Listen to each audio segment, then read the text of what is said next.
Salut, c'est Marco de Top for Phone. On se retrouve aujourd'hui pour la vidéo de test du Wiko U-Pulse, le mobile que vous voyez tout de suite devant vous et que je vous ai présenté il y a bien sûr peu de temps lors de la très traditionnelle et habituelle vidéo de déballage de la boîte que vous voyez en haut à droite de cette image. Le Wiko U-Pulse, c'est un nouveau mobile. Il est sorti en juillet 2017. Il est commercialisé depuis juillet 2017 au prix maximum conseillé de 199,99 €. On va arrondir à 200 €. Donc on est sur un mobile qui est commercialisé au prix maximum conseillé de 200 €. Et c'est un mobile qui vient se placer tout simplement dans la gamme U. U-Feel, U-Feel Lite, U-Feel Prime. Désormais il y a le U-Pulse et le U-Pulse Lite. Deux mobiles donc qui viennent se placer dans cette nouvelle gamme, cette gamme U. Comme aussi il y a la gamme Y, d'ailleurs chez Wiko, il y a la gamme U, il y a la gamme Y, etc. Mais bon, ça c'est un autre élément, c'est une parenthèse et c'est un détail sur lequel je reviendrai peut-être dans d'autres vidéos. Donc on est en face d'un mobile entrée de gamme par le prix, entrée de gamme forcément vous l'imaginez par un certain nombre de spécifications, mais comme Wiko fait bien les choses, en général on est quand même sur un petit plus que ce que pourrait proposer un certain nombre de concurrents au niveau du même prix, au même prix. Donc pour le coup, on est bien sur un entrée de gamme et vous allez voir tout au long de cette vidéo, il y a des points, des bons petits points qui permettent à ce téléphone finalement de ressortir un petit peu de la masse et d'essayer justement de jouer sa carte par rapport à une concurrence qui est très rude. Parce que oui, vous le savez, le marché français notamment, eh bien c'est un marché très concurrentiel, il y a énormément de mobiles, et bien c'est un marché très rude pour les constructeurs. Le Wiko U-Pulse, donc vous le voyez devant vous, c'est un mobile qui présente bien. Pourquoi il présente bien? Pas parce que tout simplement il a des bonnes dimensions, quoique un peu généreuse parce qu'on est sur un écran de 5,5 pouces. D'ailleurs les dimensions je vous les donne tout de suite, 15,3 cm de long, 7,7 cm de large et 8 mm, 0,8 cm d'épaisseur. Donc on est sur un téléphone qui est plutôt fin. Alors c'est un téléphone qui présente bien, donc je vais revenir sur cette notion. Parce que tout simplement, au dos du mobile, il y a cette plaque métal. Donc oui, il y a une finition métal. C'est une finition métal, avec du métal, ça on se comprend bien. C'est pas juste un style, il y a bien une plaque de métal. Mais cette plaque de métal donc, vient s'insérer sur ce cache-batterie qui lui pour le coup possède un contour en plastique. Donc le téléphone est construit en plastique et le dos du cache-batterie possède un insert ici qui est en métal. Donc ça c'est la finition métal de ce téléphone. Pourquoi j'ai retiré le cache-batterie? Alors non pas seulement uniquement pour vous montrer ce fameux insert en métal qui rajoute au sentiment perçu, on sent quand on prend le téléphone en main, on a un sentiment qui se dégage qui est positif. Voilà, donc il y a un sentiment qualitatif. Mais j'ai aussi envie de vous montrer l'intérieur de la bête, dans une certaine mesure parce que je ne vais pas démonter le téléphone, parce que, eh bien, vous le voyez ici, il y a une batterie, ce qui est assez logique. Et cette batterie, eh bien, elle est figée, elle est non extractible. C'est un petit peu dommage. On aurait préféré avoir cette possibilité d'avoir une batterie extractible pour acheter soit une deuxième batterie et avoir ainsi plus d'autonomie, soit pouvoir potentiellement changer cette batterie quand elle sera fatiguée. Mais remarquez, il y a quand même un bon point dans l'histoire. Ce qu'il faut savoir, c'est que les constructeurs, lorsqu'ils donnent des batteries extractibles dans leur mobile, ont tendance à garantir la batterie moins longtemps que le téléphone. Certains constructeurs, notamment sud-coréens, garantissent les batteries 3, 6 mois, alors que le téléphone, lui, est garanti 2 ans. Là, pour le coup, on est en face d'un mobile qui est un mobile Wiko, où la batterie est non extractible et qui, de fait, eh bien, a la même garantie que le téléphone. C'est-à-dire que si la batterie se fatigue, eh bien, tout simplement, il faudra déclencher la garantie. Bon, il y a peu de probabilité que la chose arrive, mais si vous êtes un utilisateur très intensif, eh bien, sait-on jamais. Alors, on remarquera également au-dessus de la batterie ici 3 emplacements. Il y a 2 emplacements de carte SIM, format micro, sur lesquels je reviendrai tout à l'heure, et un emplacement de micro SD, sur lequel je reviendrai également tout à l'heure. Et oui, parce que la micro SD sur ce mobile, et sur tous les mobiles Wiko, eh bien, c'est bien géré. C'est quand même un bon point supplémentaire. Alors, si on fait le tour du propriétaire très rapidement, parce qu'on va quand même accélérer un petit peu dans cette vidéo, il y a plein de belles choses à se dire. On est donc sur une face avant avec un écran de 5,5 pouces. Le verre, donc la vitre, qui est une vitre tactile, eh bien, possède un effet 2,5D, c'est-à-dire qu'elle est légèrement arrondie sur les côtés pour donner un agrément au niveau de l'usage. C'est vrai que c'est moins tranchant que certains mobiles, donc c'est plus agréable.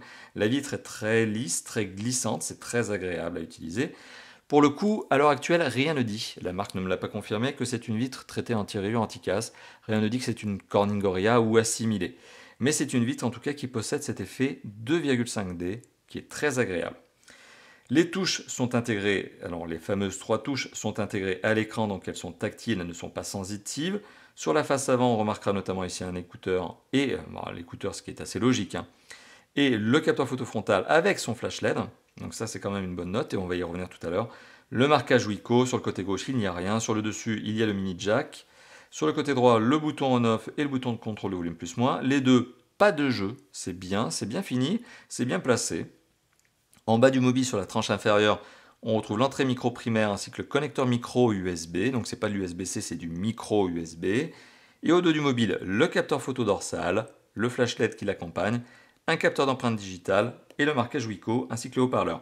Le marquage Wiko qui est légèrement, on va dire, texturé puisque c'est un élément qui est collé sur le cache batterie, ça, je trouve, râpe un petit peu au doigt, ce qui n'est pas très agréable, selon moi. Enfin, en tout cas, moi, ça m'a pas vraiment plu, justement, d'avoir ce sticker. C'est pas la première fois que Wiko met ça sur leur mobile. La marque a déjà mis ce style à plusieurs reprises sur leur téléphone. Bon, preuve que ça doit plaire à certains utilisateurs, et pas forcément moi. Donc, je suis peut-être un petit peu trop tatillon pour le coup.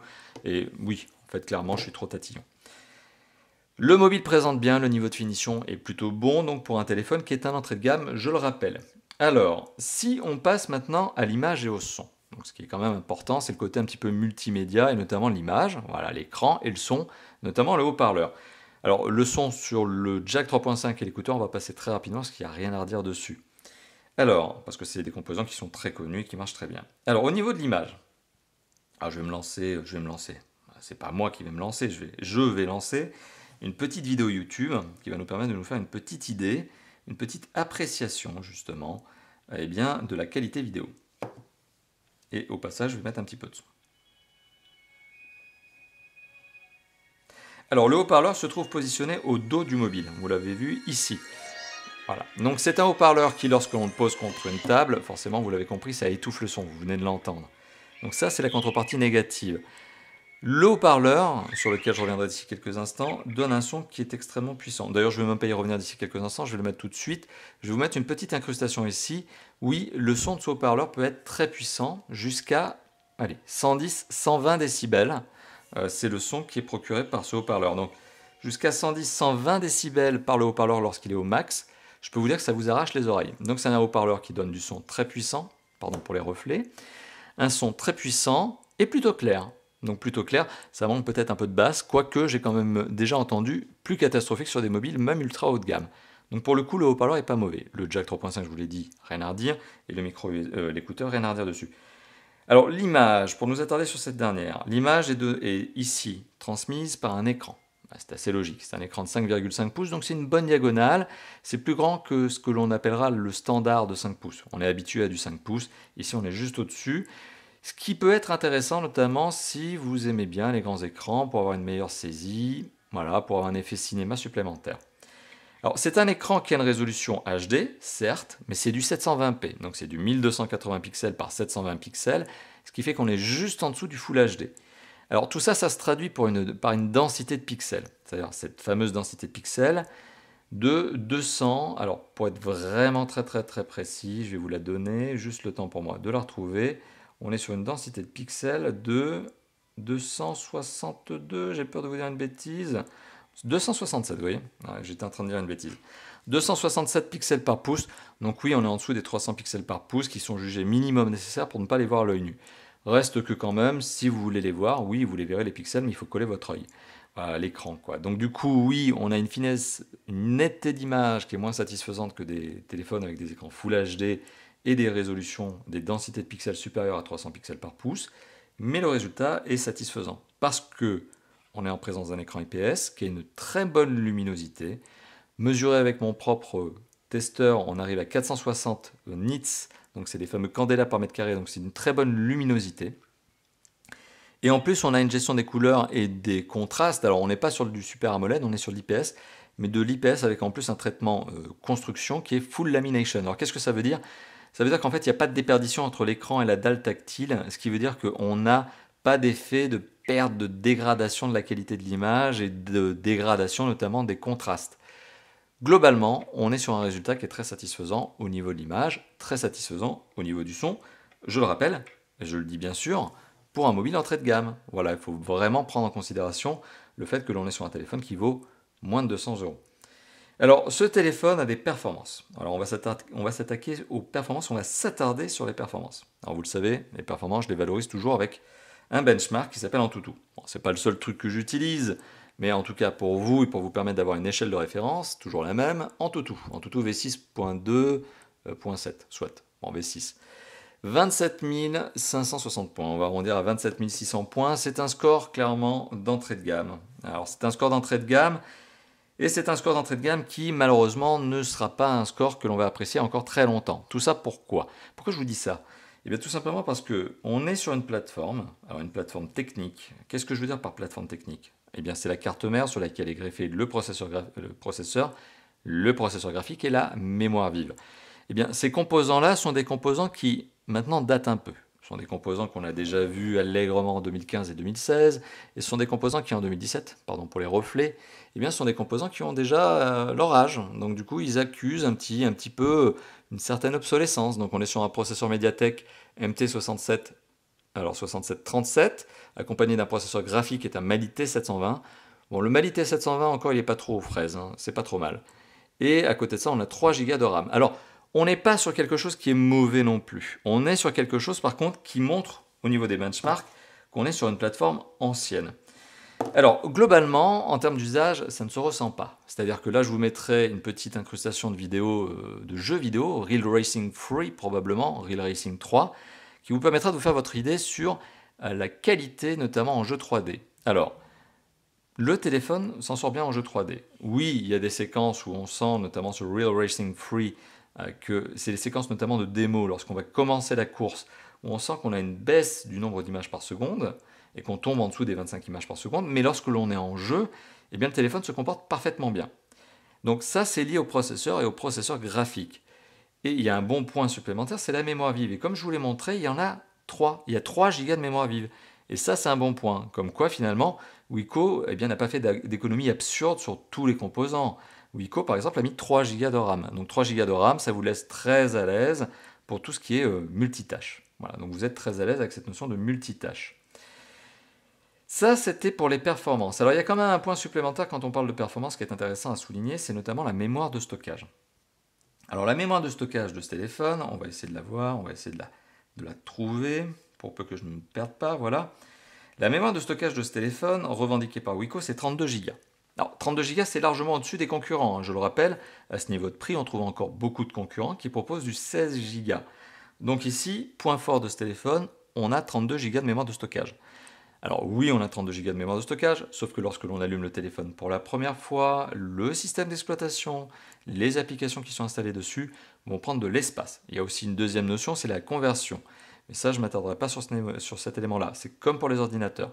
Eh bien, là, c'est exactement la même chose. Sur les 32 Go de mémoire de stockage revendiqués par le constructeur, on a au final 22,80 Go de mémoire disponible pour l'utilisateur lors du premier démarrage et après les premières mises à jour. Et ça, en installant le minimum, c'est-à-dire le système d'exploitation de base et les applications natives, sans plus, sans rien de plus. Alors on est quand même loin, vous l'avez compris, des 16 Go revendiqués par certains constructeurs, notamment sud-coréens, et ces fameux 16 Go qui se transforment en général en 8 Go. Là on est sur du 32 qui se transforme en 22,8. C'est satisfaisant, c'est un bon point à mettre au compte de ce téléphone. On a une mémoire de stockage interne qui est très agréable. Mais c'est une mémoire de stockage interne qui est très agréable, mais qui est complétée aussi par non seulement une micro SD, sur laquelle vous pouvez installer les applications et les jeux, mais pour le coup, je trouve ça inintéressant. D'habitude, Wiko, c'est intéressant justement cette option. Il y a que Wiko d'ailleurs, enfin il n'y a pas que Wiko qui le fait sur le marché hexagonal, mais c'est extrêmement rare de trouver des constructeurs qui permettent d'installer les applications et les jeux sur la micro SD. Wiko le permet, y compris sur les téléphones low cost entrée de gamme, ceux qui sont à 100 €, qui ont peu de mémoire de stockage interne, ça devient intéressant. Là pour le coup, comme on a une mémoire de stockage interne qui est déjà satisfaisante, la micro SD pour le coup, eh bien, c'est pas là où moi personnellement je mettrais les jeux et les micro SD sur ce téléphone, les applications et les jeux. Donc finalement, la micro SD elle est utile, elle est intéressante, mais je pense que ce sera plutôt pour les films et les MP3. Voilà, donc j'ai fait une petite parenthèse. Autre point supplémentaire, comme je vous l'ai dit, il n'y a pas que la micro SD, il y a l'USB, et l'USB est un USB OTG. Donc vous pouvez mettre une clé USB OTG, et ça vous permet d'avoir de la mémoire supplémentaire, donc la mémoire de la clé USB. Pour peu que vous ayez un adaptateur, ou que la clé elle-même soit, par exemple comme c'est le cas ici sur celle-ci, vous voyez là on est sur une clé qui est une clé USB d'un côté et micro USB de l'autre, et bien ça c'est typiquement le genre de clé que vous allez pouvoir utiliser sur ce téléphone. Donc on a fait le tour de finalement cet aspect performance, mémoire, notamment mémoire de stockage, et il est temps de passer à la connectivité. Alors la connectivité de ce téléphone est satisfaisante. Alors pour illustrer mon propos, même si ça n'est qu'une partie du propos, je vous lance les petits capteurs, le petit Sensor Box notamment, cette application qui nous permet de savoir quels sont les capteurs qui sont installés dans ce mobile. Alors, dans ce mobile, il y a quoi? Il y a de la 4G. Il y a de la 4G LTE, catégorie 4, ça veut dire qu'on est sur un débit de download de 150 Mbps par seconde et de 50 Mbps en upload. Donc on est sur un bon débit en 4G LTE. À côté de ça, bien sûr, ce téléphone est 3G+. Au cas où, vous êtes peut-être dans une zone mal couverte par la 4G, ou peut-être que vous partez en vacances, etc., et que la zone dans laquelle vous vous trouvez, la 4G, c'est pas vraiment ça, eh bien vous avez quand même de la 3G+, de l'H+, pour être précis. Donc voilà, on est sur du vrai web mobile. À côté de ça, on a du double SIM, comme je vous l'ai montré tout à l'heure, avec la gestion très classique du double SIM. Les deux ne peuvent pas être utilisés en appel en simultané, c'est du stand-by, et seulement une des deux peut être utilisée pour faire de la 4G, pas les deux. Alors ça, c'est pour les micro SIM, donc les SIM qui sont en format micro. On retrouve quoi d'autre? On retrouve bien sûr du Wi-Fi, BGN, c'est les normes, donc il n'y a pas de AC. On retrouve du Bluetooth 4.0, normalement ce téléphone devrait relativement bien fonctionner avec votre voiture par exemple, et puis tous les casques Bluetooth là-dessus, il n'y a pas de souci. On a du mini jack sur le haut du mobile, je vous l'ai montré, du micro USB 2.0 comme je vous l'ai montré tout à l'heure, et USB OTG aussi. L'emplacement de la micro SD, petite parenthèse, permet d'ajouter des cartes jusqu'à 128 Go, c'est ce qui est revendiqué par le constructeur, même si à mon avis on peut mettre plus que ça, donc c'est à savoir les 200 et les 256. Reste que je n'ai pas fait le test, mais si le téléphone accepte les 128 Go, c'est que théoriquement elle est censée accepter plus. Autre bon point de ce téléphone, c'est le DAS, le débit d'absorption spécifique de ce téléphone, donc c'est sa capacité à émettre peu ou beaucoup d'ondes lorsqu'on l'utilise. Et bien ce téléphone a un DAS qui est relativement modéré, même très modéré, dans la très bonne norme des mobiles commercialisés en 2017. On est sur 0,125 watts par kilo à la tête, c'est la petite précision que j'aime bien ajouter maintenant, 1,181 watts par kilo au corps, mais retenez principalement le score à la tête, donc on est sur un DAS qui est très bon et qui permet à ce Wiko U-Pulse de se classer parmi les très bons élèves sur le marché actuellement. Alors, il n'y a pas que ça, il y a d'autres capteurs. Alors je mettrai probablement une incrustation vidéo en bas à droite de cette vidéo justement qui vous permettra de voir la rapidité et l'efficacité du capteur d'empreinte digitale. Capteur d'empreinte digitale sur lequel on peut mettre jusqu'à 5 empreintes différentes pour avoir plusieurs usages différents. Je reviendrai là-dessus tout à l'heure. Donc on a un capteur d'empreinte digitale qui marche très bien, qui d'ailleurs tombe très bien sous l'index à mon avis. Je trouve que la position est plutôt bien trouvée. Et on a des capteurs supplémentaires, on a de l'accéléromètre, du capteur de luminosité, du capteur de proximité, de la boussole bien sûr, de l'accéléromètre et du gyroscope. Donc tout ça pour dire quoi? Eh bien tout ça pour dire que vous pouvez faire de la réalité augmentée et de la réalité virtuelle avec ce téléphone. Il est fait pour ça. En tout cas il le permet, et vous pouvez par exemple jouer à Pokémon Go sans problème avec ce mobile. Voilà. Donc ça, c'était pour la connectivité. Donc reste un point, ou deux points plutôt, sur lesquels on va s'attarder avant d'arriver à la conclusion de cette vidéo. C'est notamment, d'une part, le système d'exploitation. Alors le système d'exploitation, c'est assez simple, on va le voir, mais c'est un Android 7.0, c'est du Nougat. Donc Android 7.0 Nougat sur lequel Wiko a très judicieusement placé sa propre surcouche qui est Wiko UI, Wiko User Interface, avec mon très bon accent. Donc c'est la surcouche Wiko que l'on connaît depuis déjà fin 2015, qui n'a cessé de se bonifier avec le temps.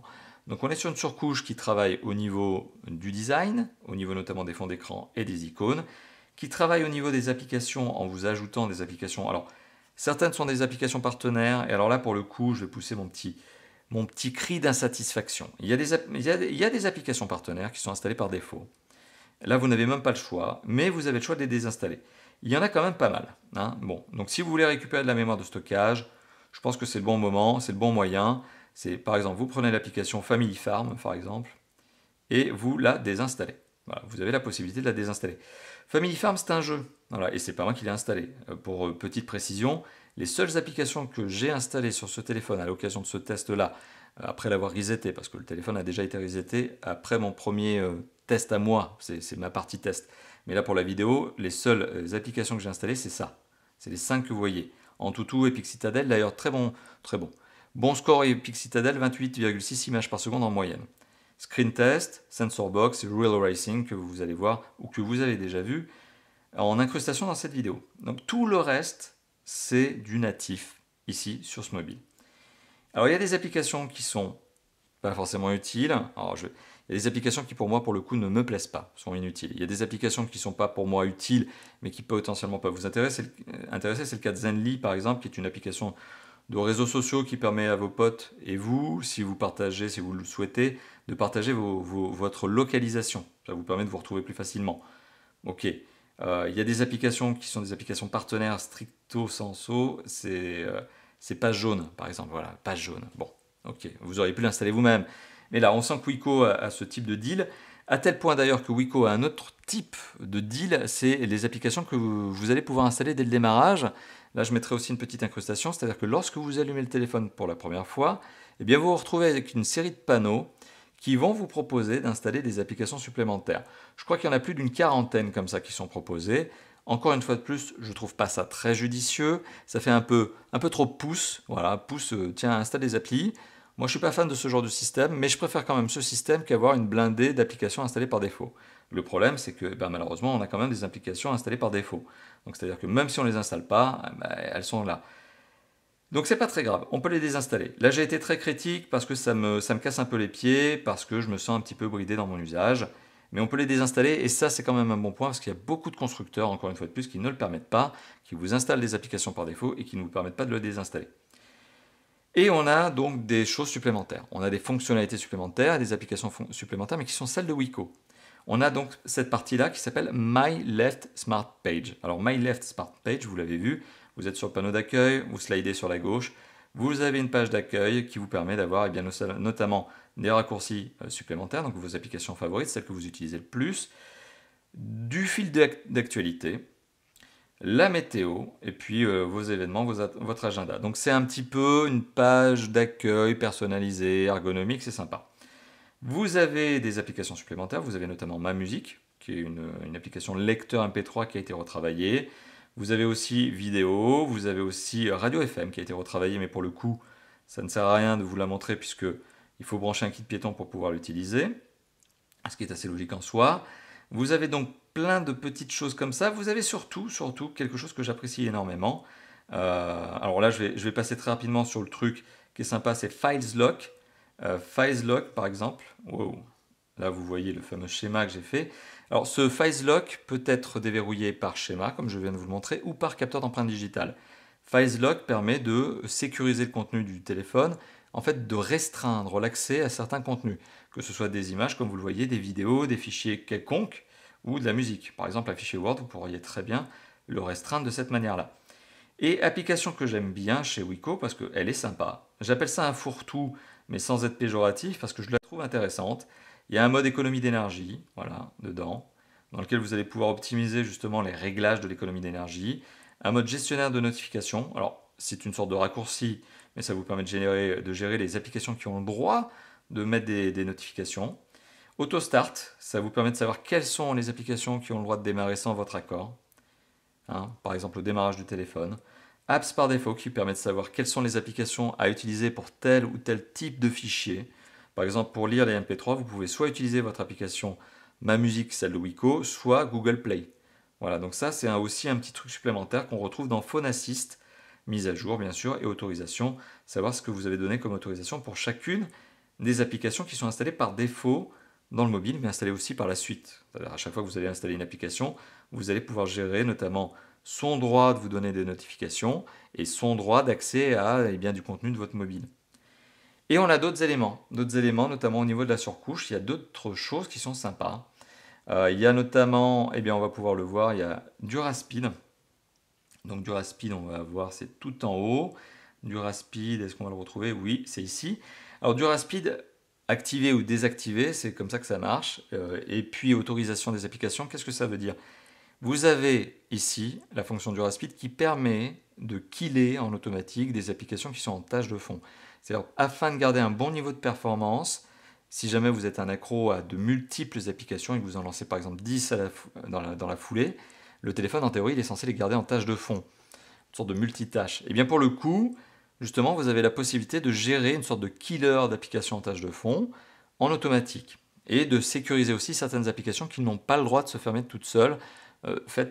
killée par le téléphone. Donc ça s'appelle du RAS-speed, ça permet d'optimiser finalement la mémoire vive du téléphone. Empreinte digitale qui permet donc non seulement de gérer les empreintes digitales pour allumer et déverrouiller le téléphone, certes, mais aussi pour lancer des applications. C'est-à-dire que vous pouvez configurer jusqu'à 5 doigts différents sur ce mobile, 5 empreintes, et chacune de ces empreintes peut avoir une fonction. Par exemple, lancer l'appareil photo, lancer un appel sur un contact donné. Alors, c'est donc le genre de choses que vous pouvez faire avec le capteur d'empreinte digitale.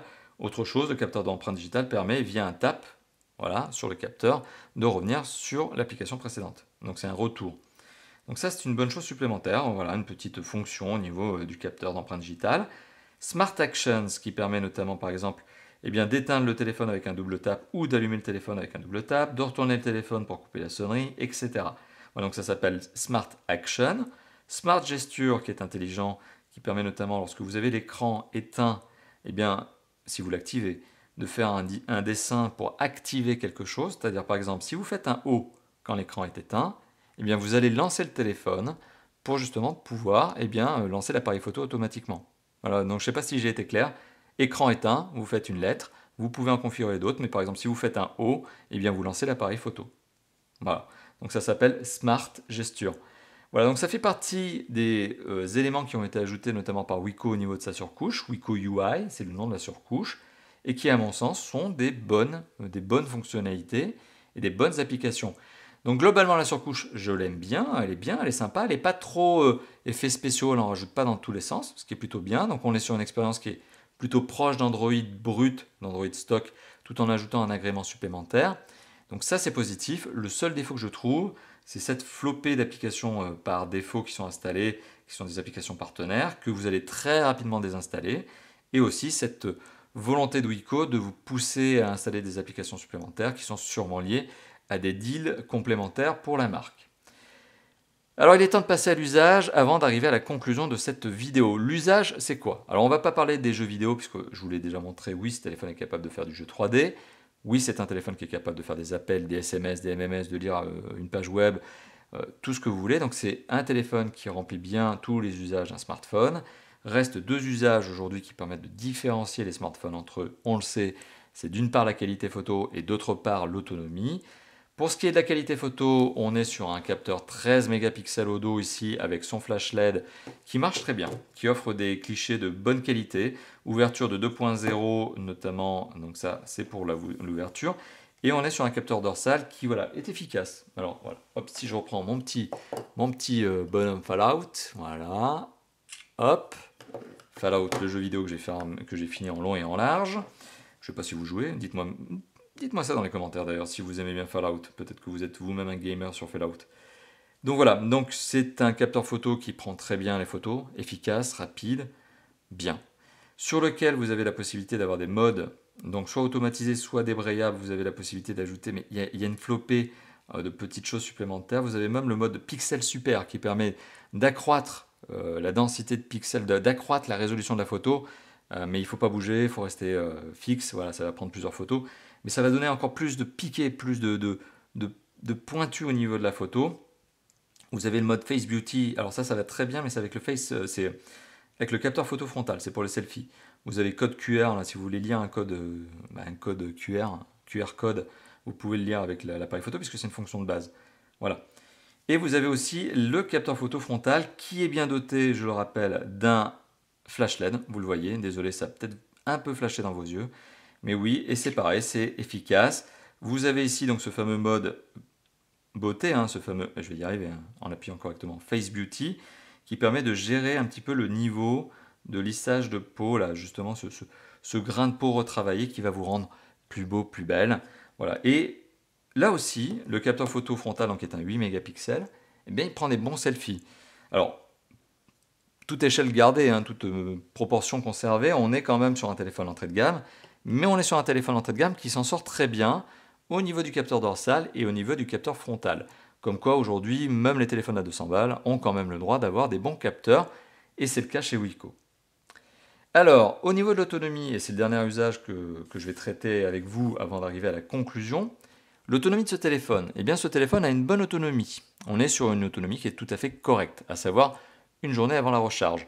Alors mon petit test très très classique et habituel chez Tough for Phone m'a permis de faire en 1 heure de vidéo uniquement de consommer 20% de batterie. Donc on est dans les bons standards, on est dans les bonnes normes, preuve qu'au cours de l'année 2017, Wiko a optimisé notamment non seulement son matériel, donc à savoir l'homogénéité de la configuration, ça c'est un travail que Wiko a fait, mais aussi surtout le système d'exploitation qui est probablement moins gourmand que la mauvaise et relativement mauvaise expérience que l'on avait eue en 2016, où justement le système d'exploitation était un peu gourmand et on sentait qu'il y avait quelques pourcents de batterie qui se volatilisaient, probablement liés à la gourmandise du système d'exploitation qui n'était pas très bien optimisé. C'était pas forcément du fait de Wiko, mais Android 6.0 sur les mobiles Wiko à une époque c'était peut-être pas forcément très bien. Là on est sur du 7.0, optimisé sur couche qui marche bien. 20% de batterie consommée pour 1 heure de vidéo, c'est top. Voilà, c'est dans la bonne norme, rien à redire dessus. On est sur une batterie qui fait 3000 mAh, ça explique aussi la bonne autonomie de ce téléphone. Une batterie qui peut se recharger entre guillemets en recharge rapide. Alors pourquoi je dis entre guillemets? Parce qu'on est en 1,55 ampères, 5 volts. Oui, certains utilisateurs, certains justement visionneurs, vous peut-être qui êtes en train de regarder cette vidéo, allez me dire que non, la recharge rapide ça commence à partir de 2 ampères. C'est effectivement le cas. Selon certaines marques, la recharge rapide commence sur 2 ampères. Moi, en tant que testeur, j'aime bien dire que la recharge rapide, selon moi, ça commence à partir de 1, c'est-à-dire au-dessus de 1. Et là, on est à 1,55. Alors, qu'est-ce que ça veut dire? Ça veut dire que pour recharger ce téléphone, il faut à peu près 2h30. Pour passer de 0 à 100%, il faut à peu près 2h30. Voilà, donc conclusion de cette vidéo. Qu'est-ce que je pense du Wiko U-Pulse? Est-ce que c'est un bon mobile? Est-ce que c'est un mauvais mobile? Est-ce que je vous recommande ou non à l'achat? Est-ce que c'est un bon mobile? C'est un mobile satisfaisant. Est-ce que c'est un mauvais mobile? Non, pas du tout. Donc c'est un mobile satisfaisant, c'est un mobile qui en donne pour son argent. Le Wiko U-Pulse, c'est un achat de raison. Ça n'est pas un achat coup de cœur, ça n'est pas un achat passion. C'est un achat de raison. Que vous ayez un budget limité parce que vous le souhaitez, parce que vous souhaitez limiter votre budget, ou parce que de fait, malheureusement, vous êtes obligé de limiter votre budget, eh bien c'est un téléphone qui correspond justement à ce que vous souhaitez, c'est-à-dire une bonne expérience utilisateur. Vous avez ici un mobile qui, pour 200 €, prix maximum conseillé, je le rappelle, eh bien vous apporte quand même pas mal de belles choses. On a un design qui est sympa, ça c'est quand même un bon point. On a une image qui reste de bonne qualité, même si on est en dessous des 300 pixels par pouce, on est quand même sur une image de qualité. Le son, il n'y a vraiment rien à redire dessus, et le haut-parleur d'ailleurs donne un son très puissant. On est sur un niveau de connectivité sur lequel il n'y a rien à redire dessus. On a du capteur d'empreinte digitale d'ailleurs, je le rappelle, très bien. On a aussi du gyroscope, de l'accéléromètre, etc. Donc on a tout ce qu'il faut pour de la réalité augmentée, réalité virtuelle. Au niveau des performances, alors c'est vrai qu'en termes de benchmark, on est un peu en dessous de ce que l'on aurait voulu avoir, hein. C'est-à-dire on aurait plutôt aimé tomber dans les 40 000 points, c'est ce que peuvent proposer certains concurrents, mais ces concurrents-là ne proposent pas autant de bons points complémentaires, à savoir notamment les capteurs photo qui sont satisfaisants, je viens de vous en parler, mais aussi et surtout la mémoire de stockage. La mémoire de stockage interne qui est sur ce mobile, je le rappelle, de 22,8 Go de mémoire de stockage disponible lors du premier démarrage, c'est quand même un bon point. Autre dernier bon point, on a quand même ce système d'exploitation qui est bien pensé, bien surcouché, moins énergivore je sens qu'à une certaine époque, ça c'est quand même un bon point, donc il est optimisé. On regrettera par contre cette flopée d'applications natives et de suggestions Wiko dont finalement on n'a pas grand chose à faire et que Wiko aurait pu s'abstenir de mettre, mais on sent qu'il y a du deal partenaire, soit, c'est pas très grave, vous pouvez quand même les enlever.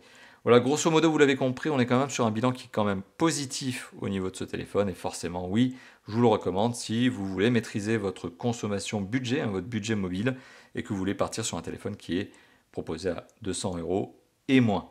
Voilà, merci d'avoir vu cette vidéo. Donc on a fait le test ici, hein, on s'est fait le test du Wiko U-Pulse. Donc merci d'avoir vu cette vidéo, je me répète, mais n'hésitez pas surtout, faites-moi plaisir maintenant, à vous lâcher dans la zone de commentaires qui est juste en dessous, à liker la vidéo si elle vous a plu, ça c'est aussi, ça fait plaisir, et à vous abonner à notre chaîne YouTube, tout ça c'est des petits boutons qui sont en bas à droite de la vidéo, voilà, donc commentaires, like et abonnement, autant de belles choses qui nous encouragent à faire toujours plus de vidéos pour vous, et moi je vous dis à très bientôt bien sûr pour d'autres vidéos de tests, de présentations, d'interviews, de déballage, etc. comme d'habitude, juste for fun. Allez, à bientôt. Ciao, ciao.